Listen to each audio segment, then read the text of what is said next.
তাদের হিন্দু এলাকার মাঝখানে মুসলমান সুফি আল্লাহর অলির ঘর ছিল। চারপাশে হিন্দু, মাঝখানে উনি। আজান হলে নামাজ পড়তেন।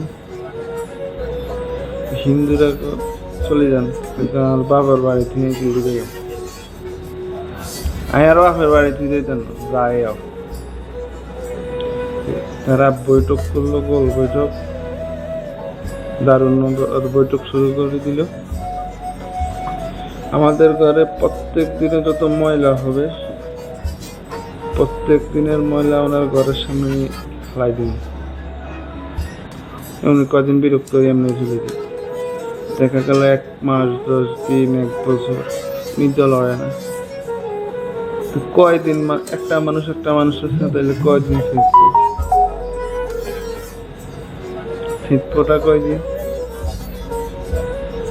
1 দিন, 2 দিন, 1 মাস, 1 বছর করার পর একদিন ময়লা হালানি বন্ধ করে দিই।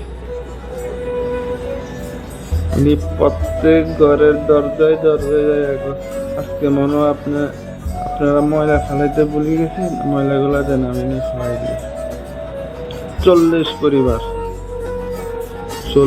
পরিবার ময়লাটা যখন বললো আপনারা মনে হয় ময়লাটা ফেলাইতে ভুলে গেছেন, দেন আমি নিয়ে ফেলাই দিয়েছি। বলে আসলে আপনি কি মানুষ?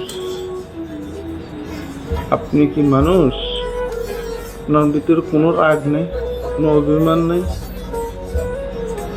শুনুন, আমার নবীর হাদিস বলছে, কোনো ব্যক্তি যদি আপনাকে গালি দেয়, প্রতি উত্তরে আপনি সালাম দিয়ে দেন। শুধু নবীর এই হাদিসটা মানার জন্য আপনাদেরকে এতদিন আমি কিচ্ছু বলিনি, নাহলে রাগ ক্ষোভ আমি মানুষ হিসেবে আমার ভিতরে আছে। আমার ভিতরেও আছে। তো ওই নবীর হাদিসটা মানার কারণে আমি চুপ ছিলাম। এই চুপ থাকার কারণে 40 পরিবার আমার হাতে রেখে মুসলমান হয়ে গেছে। মুসলমান হইতে কখনো লিয়েলারা লাঠি নিয়ে নামে না, চরিত্র দ্বারাই মানুষকে কাট করে ফেলা। এক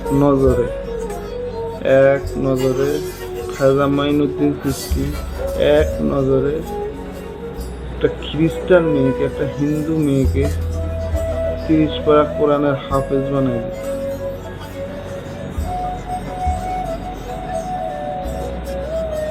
শুধু একটা নজরে।